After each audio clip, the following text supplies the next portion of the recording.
fiction, science fiction, horror, fantasy, crime, LGBT, thriller. You have now entered the House of Mystery with your hosts, Eric Shapiro, David North Martino, John Copenhaver, and Al Warren.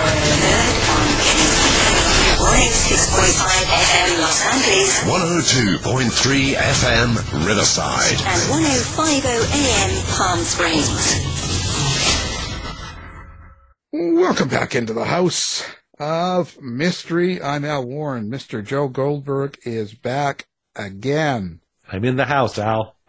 I'm loaded with carbs back to my grandson's birthday, and that huge chocolate chip cookie cake was saying, eat me. And so I did. And the cupcakes, and the cheesecakes, and the chocolate caramel, and then washing out the pizza. So I've had more carbs in the past 24 hours than I've had in a year. What are you doing? I thought you were off that. I thought you were doing this keto, no carb, no sugar. Yeah. You know, you could have a no sugar cake or pie or something. Yeah, there wasn't an option, so I just decided to stuff my fat face full of as many carbs as I possibly could. And then I fell asleep, like a grandfather's supposed to, you know. Snore noise. Let me jump on you, Bappa. Sure, go ahead. I'm in carb stupor. Knock yourself out, kid. Nice. Well, and you're in trouble too, because, you know, at the last show we were on, of course, it was all sunny, and you talked me into taking the car out to get it washed. And the moment I wait a couple of days, and I thought it's been sunny every day, so I go out, wash the car, get home, and it starts to rain and snow again. Last night and today it's all cloudy and rain. So it's your fault. It is. It's a causal link between me and the government controls the weather, and I was in the government. So You're supposed to be able to tell me these. Yeah, I should have, because it was sunny last time we had that conversation, and it is snowing and cold here in the suburbs of Chicago. Right. Thank you very much. So why are you doing this? Like, why? You're torturing me. Evil. I know. I'm from Iowa. Well, now speaking of evil, there's no segue there, Al. That's a good cut. Thank you. Speaking of evil, we're talking about the people that fight evil. How's that? Dun, da, da, did that work? No. Okay. Keep dancing. Well, yeah. Well, we've got a new book out today, and it's written by the one and only Brittany Butler, and the new book is called The Syndicate Spy. It's a Juliet Arroway novel. Barely say that. I don't know why. So welcome, Brittany. Thank you so much. Thanks for having me. So when you were in school, were you wanting to be a novel writer? Like, I want to write books, No. I want to write stories? Or were you wanting to be work for policing and law enforcement? Like, what was your head at when you were doing just out of school and into college? And so how did you find this path? Yeah, so I knew I wanted to be in the Foreign Service. So that's what I thought I wanted to do. So I did an internship at the American Embassy in Paris my junior year of college.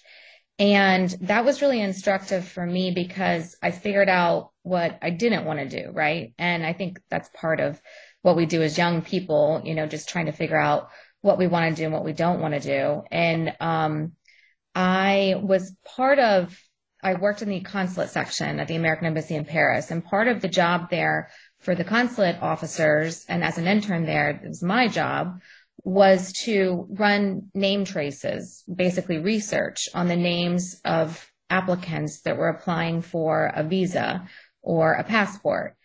And I had a good understanding of Arabic naming conventions because of my degree at Florida State. And I basically pinpointed this guy that was trying to come into the country that wasn't supposed to be doing that. And this was pretty soon after 9/11. And so we were very sensitive, obviously at that time, about people coming into the country that weren't supposed to and that had nefarious intentions. And it came to the attention of some of the officers that worked at the embassy there that were undercover, that I had made this connection. And they suggested to me that I apply to CIA. And just go on their website and apply. And so that's what I did. Yeah. And then I got a phone call while I was in college, and they just started the recruitment process from there, where I went in for interviews. And, first initially I met with an individual near where I was going to school at Florida State in Tallahassee, Florida. And as I kind of passed each level of interviews, I was asked to, fly up to DC, do the polygraph, do the subsequent interviews, and found myself sitting in a room with a piece of paper that said, "Are you willing to commit to 10 years of service as a case officer?" And so, yeah, it happened really quickly. And, I just things kind of presented themselves to me, but I never initially thought I wanted to be in the CIA or do any kind of secretive work. I knew I wanted to be a part of a mission that was, something really meaningful, that I felt like I could have an impact. And this coming right after 9/11, I, like a lot of people within my generation that joined the CIA, we felt compelled to do something to stop that from happening again. And so I was really fortunate to have been given the opportunity to work in counterterrorism and be directly a part of that mission. And so I just kind of fell into it, honestly. Did you love it? I did love it. I was really addicted to the work. I think it's something that you're really into or you're not. I mean, for me, it was kind of like a drug, like the target. So I was a targeting officer. And what that means is you target individuals for both. So if you're working in the Counterterrorism Center and the Director of Operations, you're targeting individuals to help support our kill capture operations in the war zones, or you're targeting for recruitment. So you're pinpointing the individuals that we've surmised have access to, foreign intelligence, and you help to present that information to our officers working in the field that are pitching sources. It was really meaningful work, but very stressful. I worked in the war zones, and some of the areas I worked were Iraq, Afghanistan, Pakistan, and I was always in counterterrorism. So long days and very stressful, very high intensity, but you really felt like you were a part of something and you were having a direct impact on our counterterrorism efforts. So full disclosure, Brittany and I have sort of the same background, former agency turned writer. And so all your jargon is just making me shiver with glee. I was like, wee! Yeah, you officer, get yay. all of it. I was a propaganda officer, yay! You got out after 10 years. You resigned. 9. Okay, because I was there for 8. While you're inside, were you thinking writing? Were you thinking stories, or did that all sort of flood out when you got out? It's like, I got stories to tell now. I gotta get this out of me. Yeah, it would never seemed interesting to me to come out and write a tell-all, and that's definitely not what the book is. It's fiction, but of course, and you'll especially see this that you have an intel background. You come away from the story. Other people say that after they come away from the story with a very strong sense of this person knows what they're talking about. They've been involved in intelligence operations, but it's like a fun, interesting story where I'm not trying to go back and debate old wars, that we may or may not have been involved with. I've created this kind of alternative future in my book, and I'm exploring, I'm diving more into the moral dilemmas in espionage and the things that you grapple with as an intelligence officer in terms of, the lies we sometimes have to tell these people who agree to work for the U.S. government and say, oh yeah, you're safe. We'll do everything we can to protect you. And then in the end, you really can't follow through with all those promises. And what does that look like, as a human, us doing that, the manipulation and the things that we have to do the work of espionage. And I feel like I have a bit of a unique perspective in that I'm a female, right? And I was working primarily in the Arab world. And so not only was I dealing with a lot of the moral dilemmas in espionage, just like what I like to call it, but then you're also dealing with these guys who don't see you as their equal, that see you as lesser, And, how do you overcome that and establish your authority with sources and detainees that are from such a different background than you are? And so I felt compelled to tell that story when I got out, that just this, what does intelligence work really like for a female? I wanted to shine a light also on the counterterrorism mission and specifically because I think a lot is written about the Cold War and World War II. There's been a lot of really great books out there about World War II spies and female spies in particular in World War II. But what is being written about the women who have made contributions within the last 20, 30 years to this war that we've been raging on terrorists in the Middle East? And so when I left, my last assignment at CIA was in CTC, Counterterrorism Center's Afghanistan, Pakistan Division.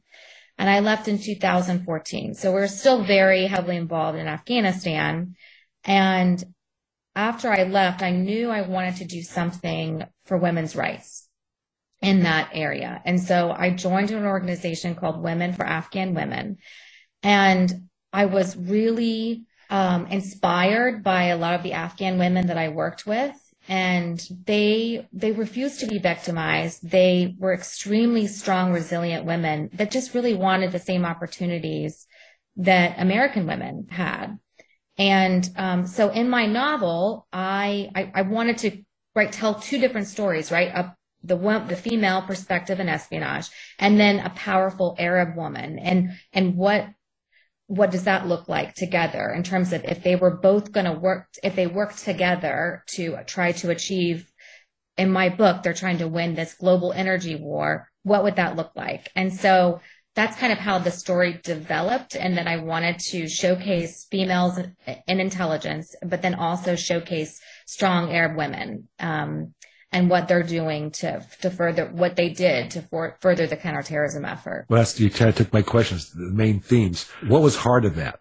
What made telling that story difficult for you? I brought up a lot of, not we all, I can only speak from my own personal experience, but I think that there are demons that you take with you after you leave the intelligence world. I don't know if you'd agree with that or not, but just. Yeah, I'm nodding. Yep. Yeah. I just things that I don't know if I did everything right, everything I should have done, right? It's like you come away thinking, God, I should have done more.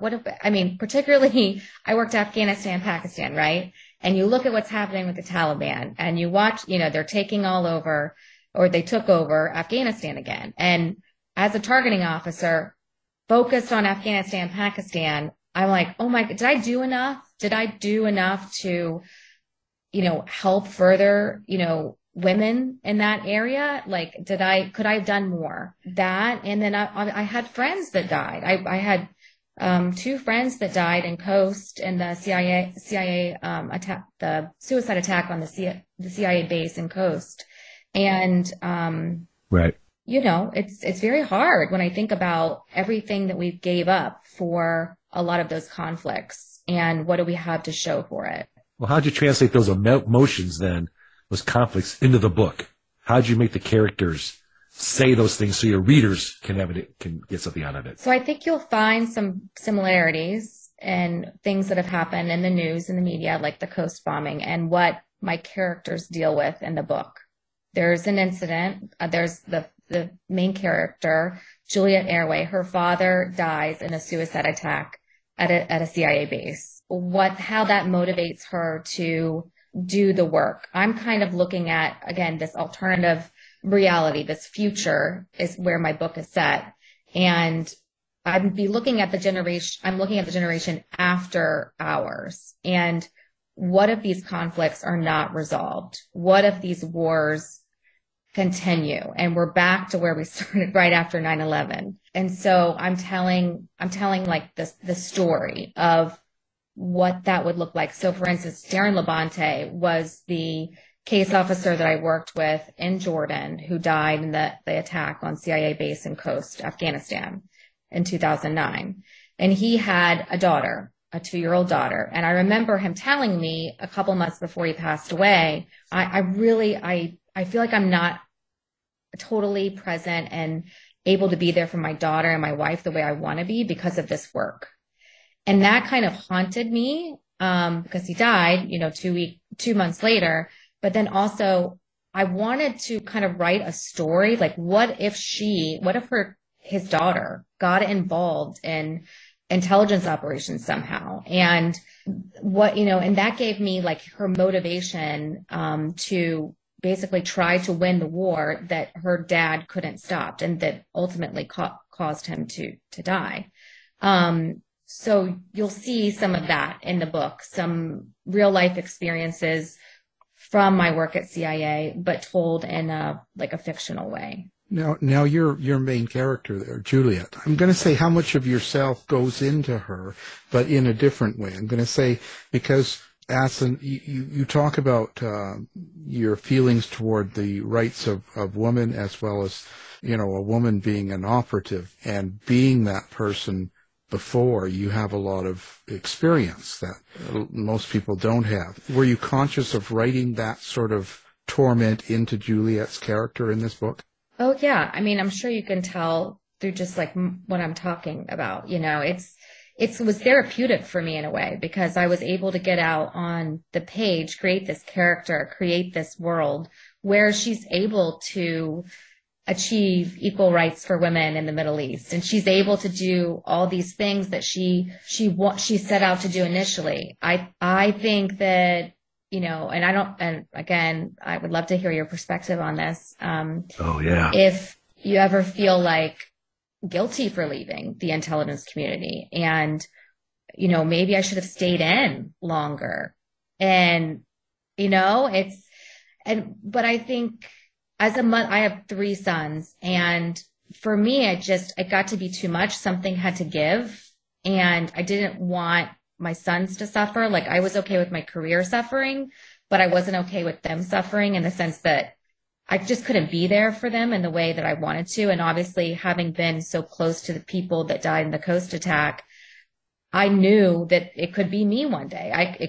Their suicide bomber could drive up to the base and blow me up. And so I think it really hit home for me and like just such a raw way. And I do think that you can feel that in the depth of Juliet's character, just what she has to grapple with in terms of the risks she's taking and how dangerous it is, and how she works through some of those things. And so I think you'll find some depth to her character that you might not read about or see in TV or films that have been done so far about females and intelligence. I think to a large extent we're personified or portrayed as these sexual dominatrixes that, use sex or our bodies to get information. Red Sparrow. Yeah, Red Sparrow. And I was like, Jason Matthews, like, you were in CIA. What are you doing? Exactly. What the heck was that? I was like, don't get me started on him.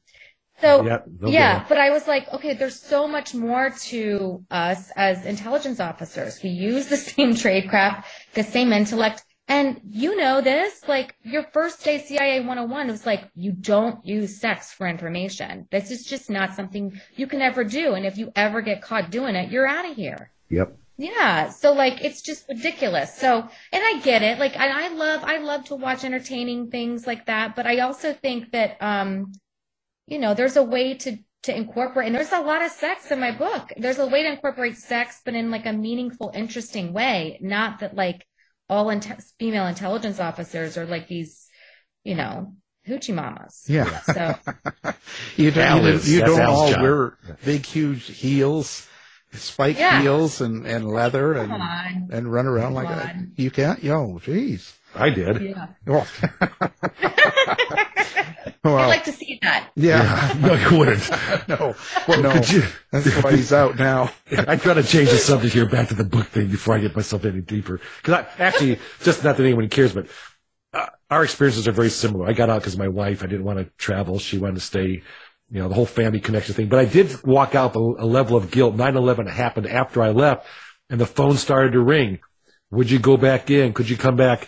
And I watched my wife's fingernails click like she didn't want to go. But, if they call, you're going. right? Because that's the layer out. Does your character live with that guilt, or does that happen to you afterwards? Did you layer that into her arc of her growth during the level of the book? What is she looking to get out of it, basically? The arc of her book. Yeah, so she's not even where I'm at yet. She's in the fight. So she hasn't retired. And maybe she's doing what I want to be doing. Like, I wish I could do still, which is like still be a part of this mission that's so much larger than me and have this like really meaningful impact, or what you feel like is a meaningful impact on our foreign intelligence objectives or counterterrorism, whatever. I mean, now I must, and this is not to belittle stay-at-home moms. I think it's the most difficult job there is, but there's also like this part of me that's like, God, I need more. I need more than this. And I need to be intellectually stimulated. And the novel does that for me. It's like I could like live in this world that I do know something about and create these characters and these storylines, but then I can go pick up my kids from school on time. And I don't have to like go to Afghanistan for the week. Well, I'll get the publications review later, but is there things as you were writing that you say, no, I don't think this is going to fly in this book or this kind of book, or my character wouldn't do that? Or did you sort of self-censor yourself as you're going through, not from the classified, we can get to that, but just from it didn't make sense from your character's point of view, or in the current political environment, or whatever it might be? I mean, I definitely make her extremely strong, and the Arab, like, so there's two really main characters. So there's the American spy, the female spy, Juliet Arroway, and then Mariam al-Assad, who is this Saudi princess that is just a badass, and I love her. And I make them extremely powerful in this sense that they have no fear. And I don't know if it's realistic to think that an Arab woman, especially somebody, a member of the Saudi royal family, could do the things that my character does in this book. I think to a large extent, they're very silenced and they're not able to speak out in a way that they would probably like to. There have been one or two women that have come out of the Saudi royal family who've inspired my character. Princess Amir Al-Tawil, she spoke out against the law that prevented women from driving in Saudi Arabia.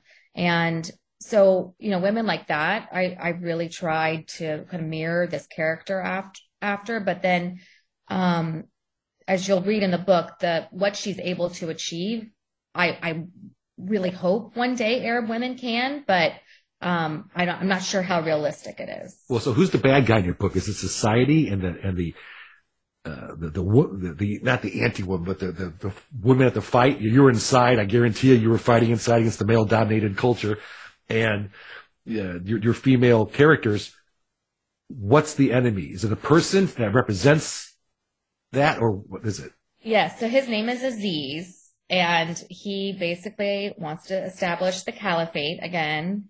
But it's not a religious war. It's more of a war. It's a war about energy, about alternative energy. So in this future I've created, oil has run out, and states are grappling for what's going to be the next alternative energy source. And terrorists are attacking alternative energy sites because their goal is to try to monopolize whatever alternative energy they're able to find. They want it for themselves and to gain a monopoly over it, in a similar way in which a lot of the Arab world has monopoly on oil today. And so this guy named Aziz, he is a member of the Saudi royal family in my book. And he, basically comes out, he's against women's rights. He's all about creating this caliphate that has extremely strict rules about women's dress codes. And he wants to fuel the economic prosperity of the caliphate by monopolizing alternative energy. It makes, how far in the future are we? Are you literally, actually, this is 30 years, 34 years. I tried to put like a date on it, and my editor was like, no, leave it. Yeah. It's called fiction. Yeah. it's out there. I mean, it's like very imaginative, but it's also, I think, believable because we are dealing with some of these issues today, and we're, looking towards the future. What does alternative energy look like, and what would we do if we didn't have oil?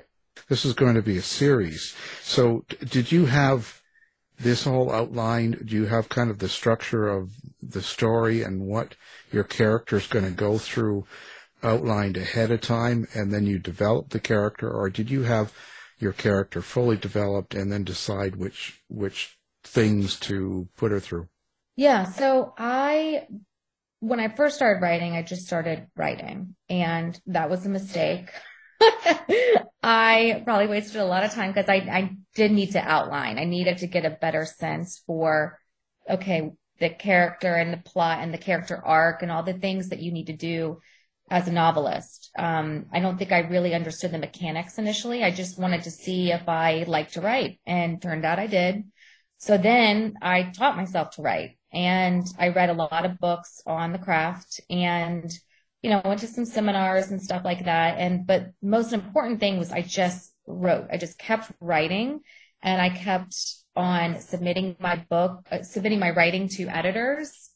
So I learned a lot through that process. When someone picks up your book, takes it home and reads it, what is it you want to take away from the book? What is it you hope that they get out of the book besides the entertainment? So I think like maybe a deeper understanding about a part of the world that maybe they don't know a whole lot about. I really enjoy like visiting different places when I read, like whether if it's set in, a different country or within a different culture. I find that I read a lot. Or I get a lot out of, reading those type of novels. So like spy thrillers in particular, I think are really cool because you get to visit lots of interesting places. So you start off in my novel in Europe, and then you're bouncing to Russia, and then you're going to the Middle East, and you're getting to see all these really cool, interesting places, honestly, that I want to visit. That's what I bounced around to places I wanted to visit, and because I did some research on, those places, and I had a lot of fun writing about them. But then also, I've always been fascinated by the Arab culture, and I've always wanted to know more. And so, I don't know, I think maybe just like an appreciation for the commonality that exists between cultures, because there's a quote in the book, and of course, I'm going to get it wrong, but it's, there's this guy named Salman in the book, and he's the Grand Mufti of Saudi Arabia. And basically he's in charge of like all religious edicts on behalf of the Saudi royal family. And so he basically, whatever he says goes. And he says to Aziz, the bad guy in the book, listen, Aziz wants to create war. He wants to create chaos with the West or with Christians or whatever, anyone who's different, Jews, you name it, anyone that's different from how he thinks or what he believes in. And Solomon says to him, listen, we all worship the same God. Why can't we find peace in that? That, the God of Abraham, Isaac, that is all the same God. Like, why can't we find a way to, see the commonalities there and have peace? And I just thought that, like, I don't know, I love that message of just like, we're all wanting the same things basically, which is like a better life for our children. We want a safe home. We want food. Like let's find a way to unite and get over a lot of our cultural and religious differences. Maybe. Is that theme going to run through the series? There's a better world out there. Let's keep going for it. Yeah. I'm really excited about the next book. I'm about halfway through it, and the woman that I talked about, Mariam al-Sad, she actually, I don't want to spoil it, but you'll see what the Middle East would look like with a woman in power, which I think is really kind of a cool thing that we haven't seen yet. So Golda Meir, go back a few decades, right? Yeah. Yes. Absolutely. Wasn't there a female leader of Pakistan at one point? Yeah, probably. I'm kind of looking at so as you'll read in the book, there, the global energy war that I talked about, there's the caliphate, right? They're on one side, and then the syndicate is the other side. And the syndicate is basically this grouping of allied intelligence agencies. So I kind of mirrored it after like how CIA operates, right? Because if you think about it, the way we operate, we have all these allied intelligence agencies that we work with in the Arab world and elsewhere, where we share information, we collaborate on sources, we collaborate on operations, and we're all kind of working together. And I've just kind of named it within my novel, where it's called the Syndicate, and they're all working to make sure that there's like a peaceful way to go about acquiring alternative energy, and that they stop the terrorist, otherwise known as Aziz, from launching all these terrorist attacks on alternative energy sites. Do you find it difficult to write from the, let's say, the evil point of view, the evil characters in your book? I think those are the most fun. Very common, very common. Yeah, I really like, and like, I mean, there's some really violent parts in my book, and like a lot of action and stuff. And my husband's like, how can you write that? Like, oh my gosh, like what's in your mind? I don't know. Like it just, I guess it's the creative coming out. And, with these evil guys, I think it's really interesting to create like, the goal, like I'm sure you've heard of like GMCs, the goal, every time you create a character, they have to have a goal, a motivation, and a conflict. And, diving into what motivated this guy to be this bad, or what's he trying to achieve? And let's make him very realistic. What's the conflict going on within him? When is he kind of doubting his motives? I think that can be the most interesting part of the story, is creating the villains. Yeah, but those motives, the GMC, the like, are everybody's interaction of every other person.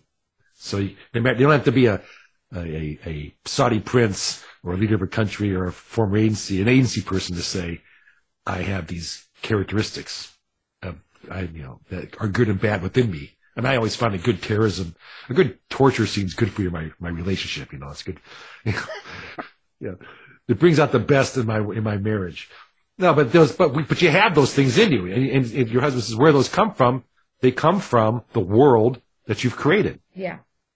Yeah. And the world that you've created comes from reality. Right. As good and as bad as it might be. Yeah. I'll ask one process question.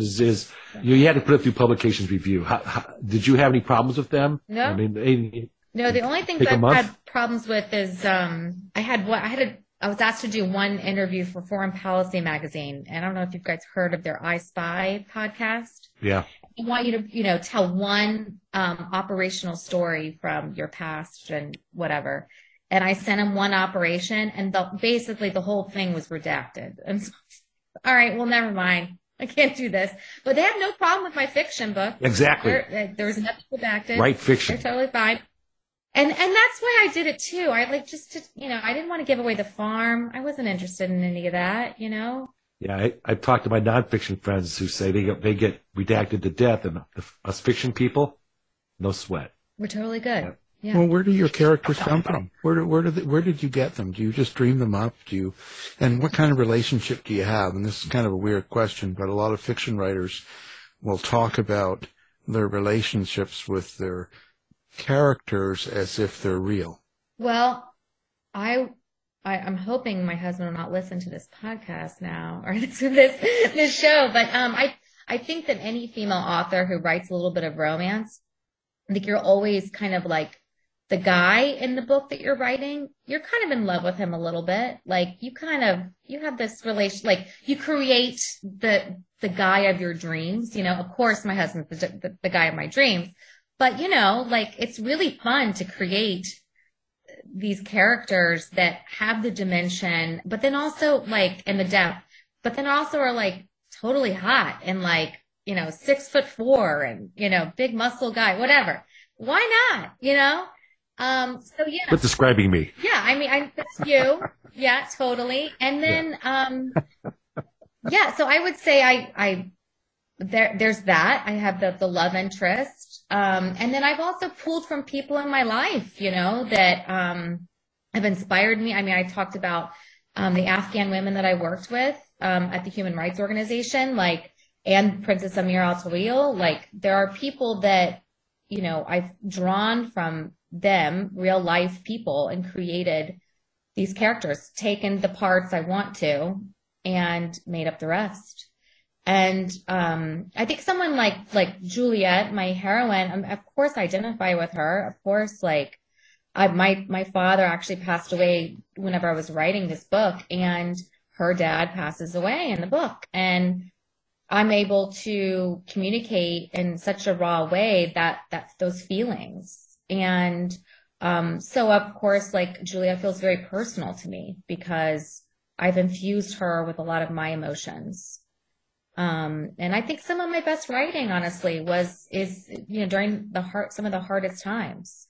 I think it creates more dimension to the characters. Well, how much has this book, in the writing process of it, now you've got it published out, how much did that change you? It's so nice to have my work be out in the world. I have to say that it's very scary, but it's also just like really wonderful to have people read it and enjoy it. And that's all I really wanted. I just wanted people to be entertained. And when I get back these 5-star reviews and just people falling in love with this world I've created and these characters, I'm just so happy that someone likes my nonsense. because that means I can keep writing. Yeah. That's really my ultimate goal, is I just want to write. And so in order to do that, I gotta sell it, right? But thankfully it's been really well received, and I've gotten amazing reviews. And Kate Quinn is like one of my literary heroes. She just endorsed the book, and so life is good. It feels so good to have it out there. Oh, I got a feeling you're being successful. You have a whole new world. You have an angle on a worn out espionage genre. Yeah. All right. The bang bang guy. Yeah. And you have something fresh. Mm-hmm. And fresh attracts people who are looking for the next best, the next of. Mm-hmm. And I think it sounds like you got that. So congratulations on that. Thanks. I'm excited. Yeah. Who's going to play Juliet in the movie? Oh gosh, I don't know. Jessica Chastain. She plays everything like that. She does, and that's why I was thinking maybe not her. Zero Dark 30 is like one of my all-time favorite. I think it's the most realistic spy movie out there. But yeah, there's some newcomers. I really love the shows, the Yellowstone shows. So I'm always looking at those new actresses and thinking, ooh, she'd be a good Juliet Arroway. I think Isabel May was in the last one, not 1923. 1883. Yeah. She played the daughter. Yes. Yeah. I'd like to see her play Juliet. That's a good one. Yeah. See, my character's role, I've got Sigourney Weaver. Oh, okay. Now, I do have Mia, and I put actors and actresses to my characters, like many of us do. Yeah. I don't know if you do that, but I have Mia Kunis as one of my characters. Oh, nice. She did the spy thing not too long ago. Yeah. Mr. Bean. Yeah, he'll play my hero. Now, that's Jake Gyllenhaal or Jeffrey Donovan. If you know them, let me know, because I got just the thing for them to do. Yeah, that doesn't happen. Yeah, exactly. Well, how? But do you do that? Do you put actors and actresses and voices to your characters as you're writing them? Do you say this person is Isabella May, or just no? Not yet. I honestly, I just signed with a manager and the book to film agent and all that. So I did not even, I just didn't even think it was a possibility. And they were like, oh my God, we've got to shop this around in Hollywood. So we just started this process, and they asked me like, who would you like? And then actually we talked about Isabel May, and he was like, well, I think she can't do anything right now because she's connected to Yellowstone. She's signed these. So it's, we're starting to roll the ball, but there you go. You don't want to necessarily attach, and I'm just learning this too, you don't want to attach a actor or actress to a project too early on, because like some networks want to work with A, B, and C actress, but they won't work with that actress. And there's all these, I don't know, my manager knows all this, but I'm just staying out of it. I'm just like, just sell it. I don't care. Whatever. Yeah, there's a lot of politics in it, but it takes time. It does. But hey, so now here we are.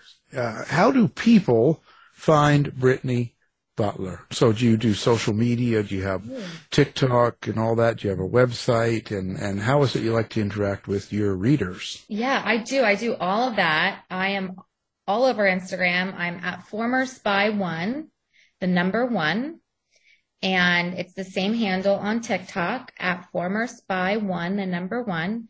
And I tell a lot of spy stories, actually, not classified things, but just like little tidbits about, okay, here's a tactic I learned while working at the CIA that I still use in my everyday life. And, I find that people are really interested in that kind of stuff. And yeah, I'm on my website is BrittanyCButler.com.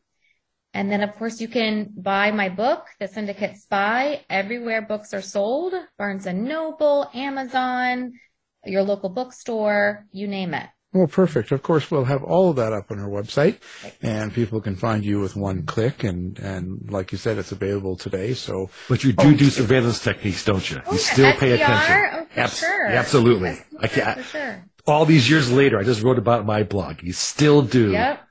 A sense of, is there somebody following me? I know. Coincidence, random, being followed. You can't shake those type of tactics loose. Well, there you have it. No, we appreciate you being on the show. Now, of course, the book is called The Syndicate Spy, and our guest is the author, Brittany Butler. Thank you for being here. Thank you so much for having me. It's been a pleasure. You've been listening to the House of Mystery radio show. To find out more about our guests, hosts, or shows, go to www.houseofmystery.com. Show's over for now. Was it as good for you as it was for me? Yeah. Good night. This has been a production of Something Weird Media. I'll be back.